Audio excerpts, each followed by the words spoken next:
सबसे पहले आप सभी मीडिया कर्मियों का धन्यवाद। ये आज जो प्रेस कॉन्फ्रेंस हमने बुलाई है, अपने वर्कर्स को बुलाया है, अपने सरपंचेस को बुलाया है, इस कॉन्फ्रेंस का एक विशेष महत्व है। मैं आपको भी मुबारकबाद देना चाहूँगा और समस्त पार्डर को मुबारकबाद देना चाहूँगा कि जो लड़ाई हमारे बुज़ुर्गों ने पिछले 40 साल से लड़ रहे थे वो आज पाए तकमील तक पहुँची है और हमारा जो सबसे पुराना सपना था वो आज साकार होने जा रहा है। क्योंकि जो लड़ाई हमारे बुज़ुर्गों ने शुरू की थी शेड्यूल ट्राइब स्टेटस के लिए, उसको जो यहाँ पर कमीशन बिठाया गया था सेंट्रल गवर्नमेंट द्वारा, उसने उसको मान्यता दे दी है और ट्राइबल मिनिस्ट्री ने भी इसको मान्यता दे दी है। और बहुत जल्द मुझे उम्मीद है कि विंटर सेशन में इसका ऑर्डर भी हो जाएगा और ये हमारे लिए, पूरे पार्डर के लिए बहुत गर्व की बात है, गरिमा की बात है। और इसके लिए मैं अपने समस्त पार्डर की जनता को, अपने पार्डरी भाइयों को अपनी तरफ से, अपने वर्करों की तरफ से, अपने सभी सरपंचों की तरफ से बहुत बहुत बधाई देना चाहूँगा और धन्यवाद देना चाहूँगा कि जो यहाँ कमीशन बिठाया गया था headed by retired justice GD Sharma, जिन्होंने हमारी आवाज़ को सुना, हमारी तकलीफ़ों को समझा। जब हम उसके पास गए थे, मैं था, मेरे साथ जगमत जी थे, मास्टर देसराज जी थे, पूरी फाइल उनके समक्ष हमने पेश की।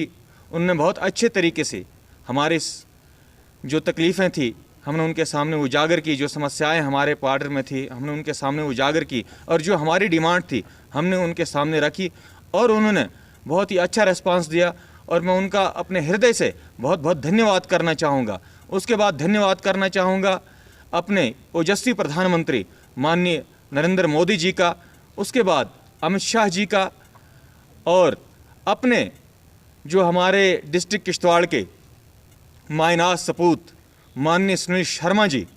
क्योंकि कोई भी लड़ाई लड़ने के लिए आपको कृष्ण जैसा एक कुशल सारथी होना चाहिए और वही सारथी हमारा जो था माननीय सुनील शर्मा जी थे, जिन्होंने हमारी इस लड़ाई के रथ को एक सही दिशा में लिया और आज परिणाम स्वरूप आज जो हमारी लड़ाई है उसका रिज़ल्ट आप देख रहे हैं कि आज यहाँ से भी कमीशन ने इसको पास करके सेंट्रल गवर्नमेंट के समक्ष भेजा और ट्राइबल मिनिस्टर ने भी इसको अधिकृत कर दिया है। और ये हमारी आज की लड़ाई नहीं है, हम तो आज सिर्फ एक माध्यम बने हैं। मैं आपको बता दूं कि आज से 40 वर्ष पूर्व ये लड़ाई हमारे बुज़ुर्गों ने छेड़ी थी, फसल उन्होंने बोई थी, काटने हम आए हैं। उनमें से मैं मिसाल दूंगा हमारे माननीय श्री जियालाल परिहार जी, जो एक रिटायर्ड KS ऑफिसर हैं और वर्तमान में सरपंच भी हैं। इनको बहुत अनुभव है, इनने भी जगह जगह पर इस लड़ाई को लड़ा है, अपनी आवाज़ को बुलंद किया। और हमारी भाजपा का कैडर जो यहाँ पर था, ख्वाह वो वर्तमान में हो हमारे तीनों मंडल प्रधान, ख्वाह वो भरत जी हों, विजय जी हों, ओमनाथ जी हों और इससे पूर्व हमारे जो भाजपा के कार्यकर्ता थे, जो सदैव कर्तव्यनिष्ठ रहे, राष्ट्रवादी समाज था यहाँ पार्डर का। और हमारी ये जेन्युइन डिमांड थी, क्योंकि मैं आपकी जानकारी के लिए बता दूं, हमारा जो पार्डर क्षेत्र था ये हिमाचल के साथ लगता था। हम हिमाचल राजा का हिस्सा थे। खाली पार्डर नहीं, उसमें पांगी भी आता है, उसमें आपका जस्कार भी आता है। लेकिन 1836 में जनरल जोरावर सिंह जी ने हमारे पार्डर क्षेत्र को जो है वो जीत लिया था और जम्मू कश्मीर के साथ मिला दिया था। मैं आपकी जानकारी के लिए बता दूं कि 1975 में पांगी को शेड्यूल ट्राइब स्टेटस दिया गया, 1990 में जस्कार को शेड्यूल ट्राइब स्टेटस दिया गया। और अभी आप देख लें, आप भी पार्डर के हैं, हमने बुज़ुर्गों से सुना है कि हमारा caste, culture, tradition, nomadic practices सब इन दोनों एरियाज़ के साथ मिलती है। आज भी हमारे लोग 6-6 महीने गर्मियों में ऊपर धारों पे अपने माल मवेशियों को लेकर जाते हैं। हमारी स्थिति ये है कि आज हम एक ही कोठी में, जो हमारी कोठरी होती है जिसमें हम रिहाइश करते हैं, उसी में माल भी होता है, हमारे डंगर भी होते हैं, भेड़ बकरी भी होती है, उसी में अनाज भी होता है, उसी में हम भी रिहाइश करते हैं। तो ऐसी हमारी कंडीशन है। आपको एक जानकारी के लिए और एक जानकारी और साझा करना चाहूँगा कि जब हमारे चरवाहे, हमारे पुहाल जिनको हम कहते हैं, वो धारों पर जाते हैं, इसी संदर्भ में मिलिटेंसी के दौरान आपको याद होगा सजाल में मिलिटेंटों ने जघन्य एक कार्य किया था, हमारे 7 चरवाहों को वहाँ पर मार दिया गया था। उसके बाद 2001 में शरोठ कांड हुआ था जिसमें 13 चरवाहों को मार दिया गया था। तो ऐसी हमारी जो लाइफ है, जो काफ़ी हार्ड लाइफ है, तो इन सब चीज़ों को मद्देनज़र रखते हुए जो केंद्र सरकार ने फैसला लिया है, मैं अपने तहे दिल से प्रधानमंत्री मोदी जी का, अमित शाह जी का, डॉक्टर जितेंद्र सिंह जी का, और ख़ास करके जब हमारा एक डेलीगेशन, भारतीय जनता पार्टी का डेलीगेशन 2017 में दिल्ली गया था, तब हम राजनाथ सिंह जी से भी मिले थे और स्वर्गीय श्रीमती सुषमा स्वराज जी से भी मिले थे। उन्होंने भी हमें आश्वस्त किया था कि हम पार्डर को जो है उनका हक देंगे।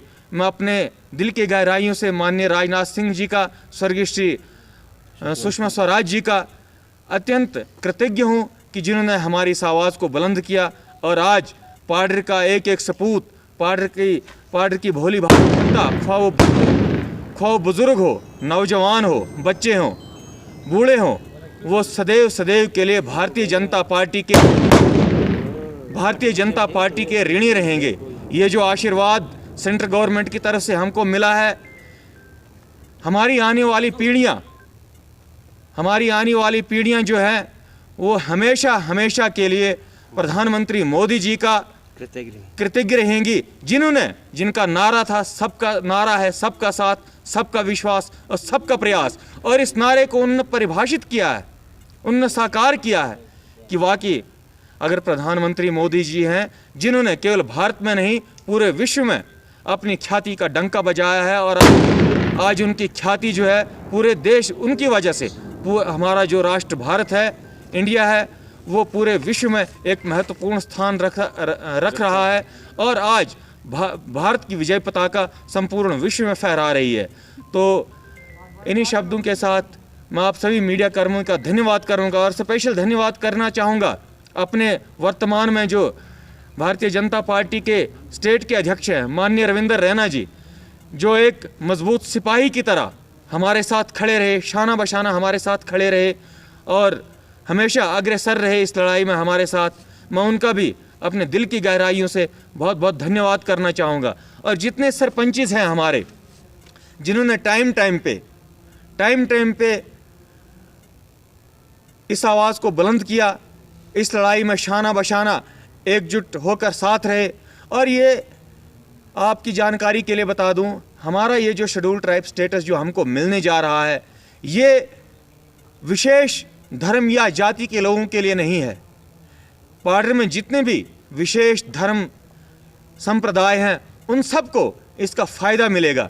जितनी भी गवर्नमेंट की स्कीमें आती है, गवर्नमेंट की तरफ से जो असिस्टेंस मिलता है लोगों को, वो स्पेशल पैकेज हमारे इस एरिया को मिलेगा। और विशेष जानकारी जो हमारी लेबर क्लास है, जो मनरेगा में काम करती है, जैसे आज आम दिहाड़ी वो 200 कुछ रुपए लेते हैं।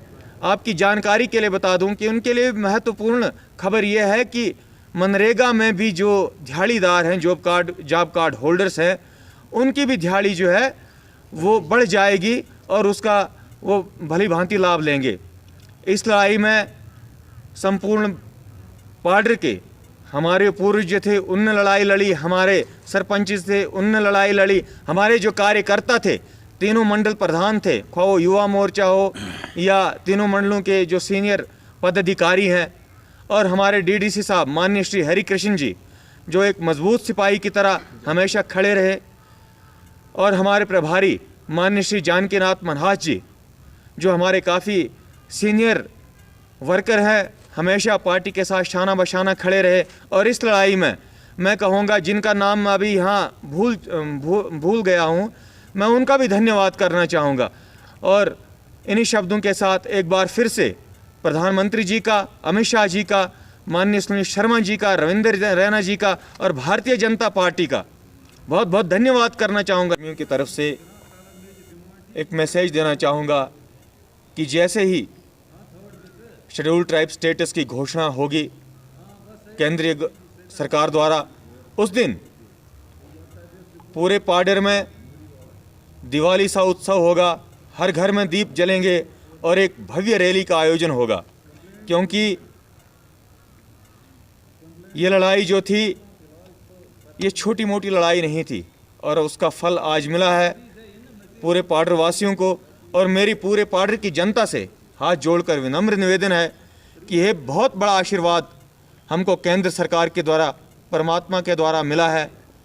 हम उसको, इन क्षणों को ऐसे ही जिएं, ऐसे ही सेलिब्रेट करें जैसे हम राम भगवान के आगमन पर, दिवाली पर हम उत्सव मनाते हैं या ईद मनाते हैं। हम उसी तरीके से ये जो सौगात हमको मिली है, हम उसी तरीके से जब इसकी घोषणा होगी उसी तरीके से एक भव्य कार्यक्रम का आयोजन गुलाबगढ़ में होगा। और मुझे पूरी उम्मीद है कि सेंट्रल गवर्नमेंट से कोई ना कोई केंद्रीय मंत्री यहाँ पर आएंगे और एक भव्य रैली का आयोजन होगा और उसके लिए आप आज ही से तैयारियाँ शुरू कर दें। जय हिंद, जय भारत।